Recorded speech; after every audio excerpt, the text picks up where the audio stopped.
Pessoal, boa noite, tudo bem? Acabei de chegar do plantão, só que como eu já tinha conversado com todo mundo, né, eu ia gravar mais uma parte lá a respeito do Revalida. Então assim, vamos começar pelo começo. Eu já falei sobre como eu fiz para fazer minha inscrição, sem estar com o diploma em mãos, né? E vamos falar da primeira fase, tá? Uma coisa muito importante, uma dica para vocês, que eu, Bruna, senti foi que eu fiz minha primeira fase no Paraná, tá? Porque era mais próximo, eu fiz em Curitiba, porque era mais próximo de Foz, onde eu tava morando. E assim, a primeira fase, ela compõe as questões de múltipla escolha, tá? E as questões dissertativas, né? São 100 questões de múltipla escolha, e na verdade vale 50 pontos a prova dissertativa, não que ela tenha 50 questões, tá? Ela tem 5 questões e geralmente ela é dividida em 3 questões, às vezes uma que vale 4, duas que vale 3. Algumas questões eram divididas em, tipo, número 1 tinha A, B, C e D, cada uma valia 2,5. Às vezes, tipo, número 2 tinha 2 questões, cada uma valia 5 pontos. Isso variou um pouco na prova. Mas a prova em si, a dissertativa, ela vale 50 pontos, tá? Uma dica para vocês. Estudem para pontuar na prova de múltipla escolha. Por quê? É impossível pontuar na prova dissertativa? Não, até porque você tem que pontuar. Porém, a prova dissertativa ela é muito subjetiva, ou seja, mais ou menos você tem que adivinhar o que eles querem que você responda. Porque a mesma pergunta, ela tem diversas formas de resposta. E muitas questões, por exemplo, eles perguntavam uma coisa, você respondia de uma forma e você ia ver o outro colega respondia a mesma coisa, só que de uma forma diferente. Eles davam um ponto menor para você e maior para o outro colega. E assim, a gente fez recurso, é muito importante que vocês façam recurso das questões que vocês não concordem, tá? Não concordem de como foi avaliado, não concordem na pontuação. É muito importante que vocês façam recurso, por quê? Porque você consegue pontuar mais. Infelizmente, os pontos da primeira e da primeira fase, né, que são as duas provas, da primeira e da segunda prova, não somam pontos para a fase prática, infelizmente. Se somasse era o sonho, né? Mas não somam, tá? São provas que se completam para fazer uma pontuação que você precisa para passar para a segunda fase. Isso eu tô contando a minha experiência. Não sei o próximo Revalida se vai ser idêntico, mas com certeza eles não podem fugir muito disso aí.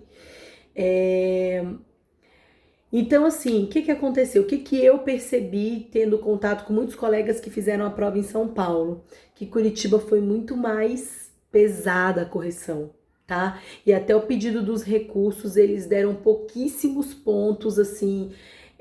A gente comparou muita prova, e comparando a minha prova, por exemplo, com a prova de vários colegas que eu olhava, tipo, a minha resposta desse tamanho, o cara, sei lá, valia 3 pontos, o cara deu 2. A resposta de um colega desse tamanho valia 3 pontos, ganhou 2,75, por exemplo.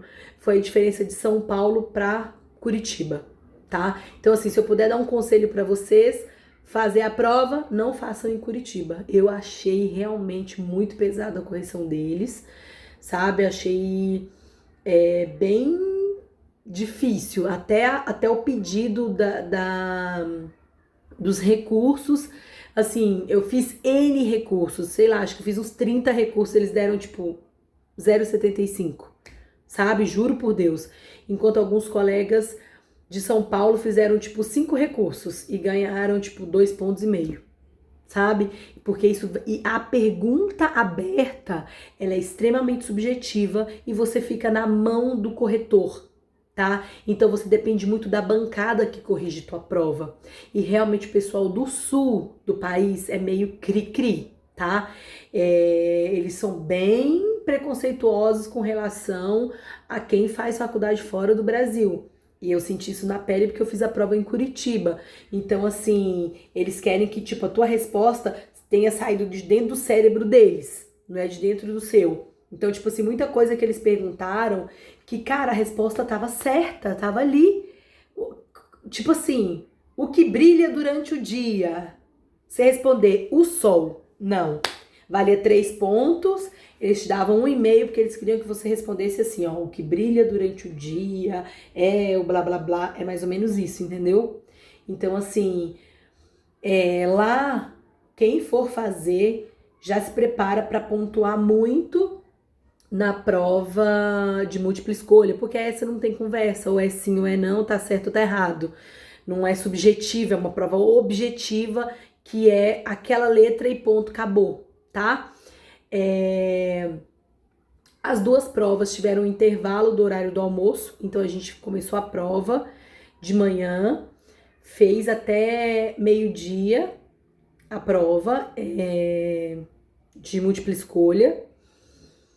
Teve intervalo e depois teve mais 3 horas para fazer a prova dissertativa, tá? Então a gente parou, entregou a prova, todo mundo saiu, foi almoçar, voltou e fez a dissertativa. Em Curitiba, sentou tipo meio que uma distância de uma carteira um do outro, mas assim, as provas, tipo, o teu colega do lado tem tipo a prova B, você tem a prova A e o teu colega do outro lado a prova C.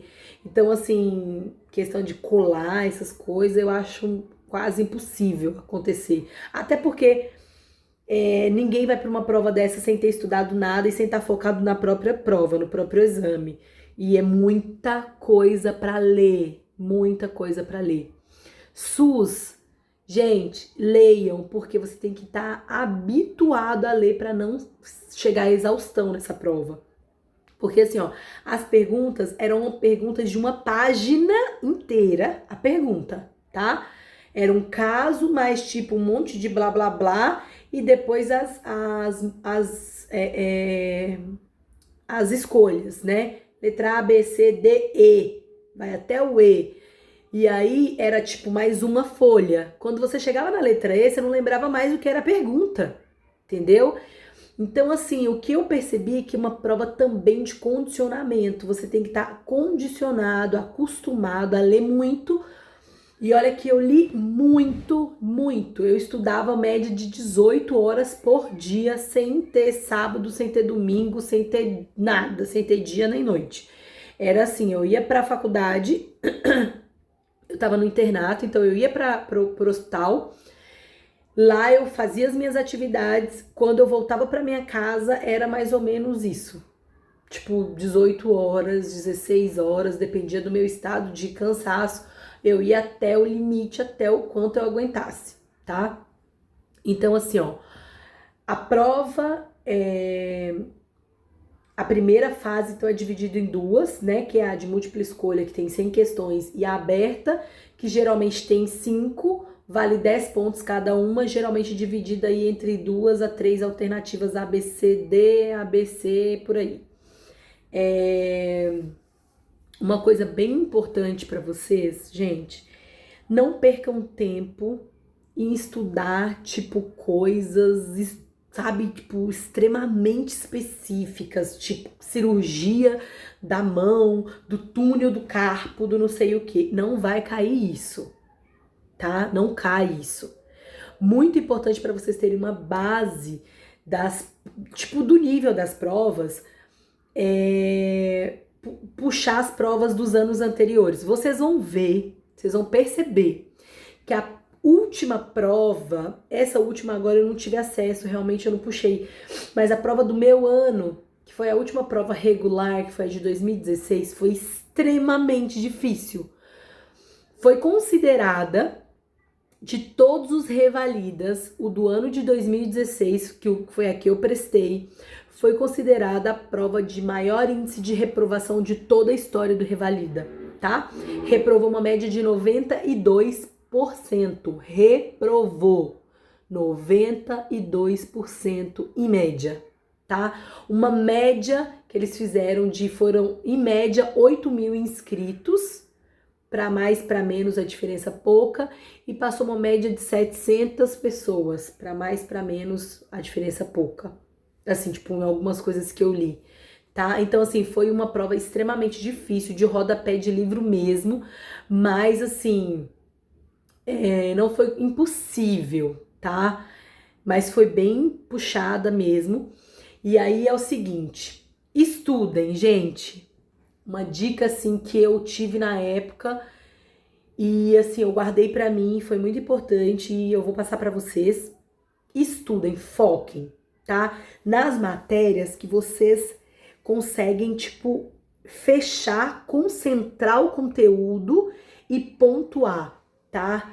O importante, o foco dessa prova é pontuar, não é ser melhor ou pior que ninguém, é pontuar.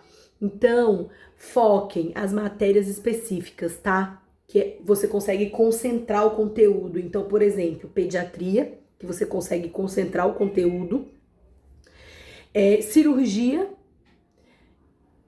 saúde pública, tá? E ginecologia. Essas 4 você consegue,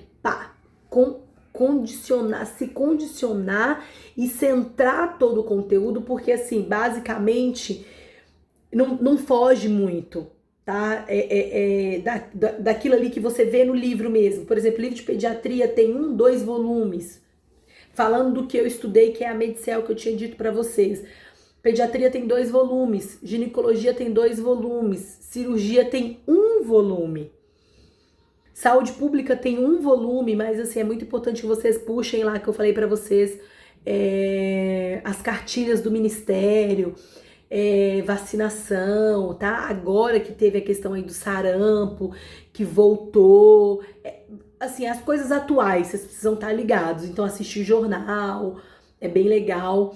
Ver aí as notícias do dia a dia, sabe? As doenças exantemáticas, com certeza, provavelmente vai cair algum caso, porque tá muito em alta. Então, assim, que é no caso da pediatria, né? Porque eu tive uma dica e eu tive esse insight aí.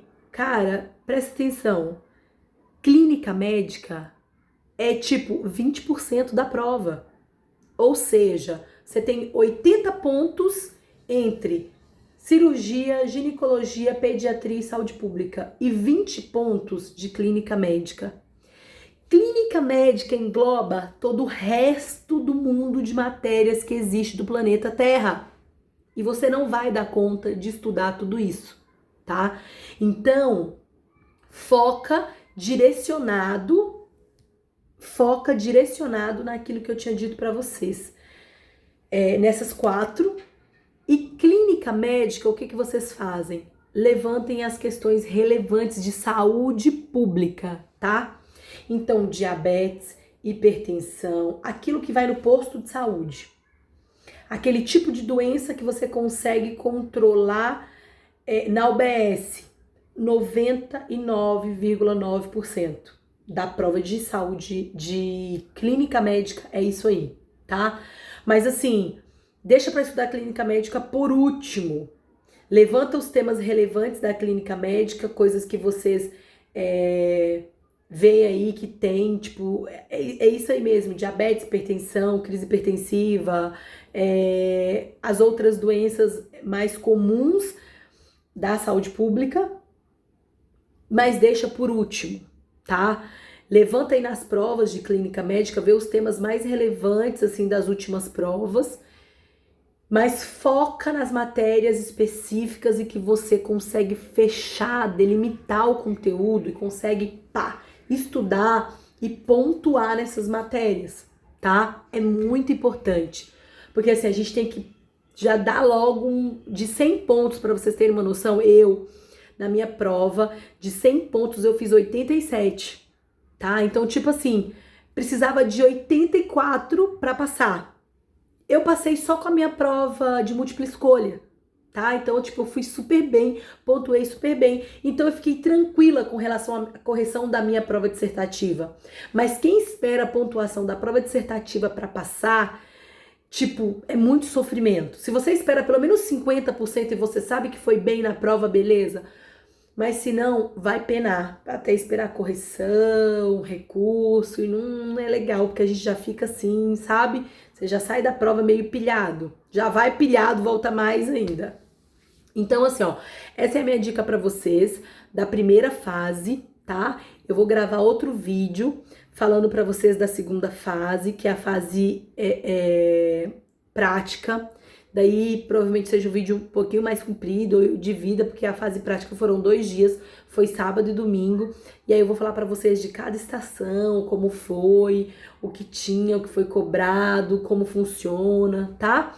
Muita gente me pediu vídeo de como foi no Brasil, como foi meu primeiro emprego, algumas coisas sobre, tipo, salário, essas coisas, e isso eu vou falar também, mas vou falar mais pro final, tá bom? Então, assim, ó, espero que vocês tenham gostado. Quem tiver qualquer dúvida a respeito aí da primeira fase, tiver qualquer pergunta, pode mandar aí, dá um like no vídeo, curte, se inscreve no canal, pra gente continuar aí tirando as dúvidas. Vocês vão ver que esse canal é meio misto, então essa semana ainda tem semana que vem tem um outro vídeo, mas é a respeito de temas mais relevantes da pediatria e da pneumo, que tem muita mamãe que me segue, que tá inscrita no canal, que também tem interesse em ver aí os outros temas, então vocês vão ver que é um canal misto, mas a gente vai abordando as questões aí do Revalida pra vocês, tá bom? Beijo, fiquem com Deus e espero que vocês curtam o vídeo.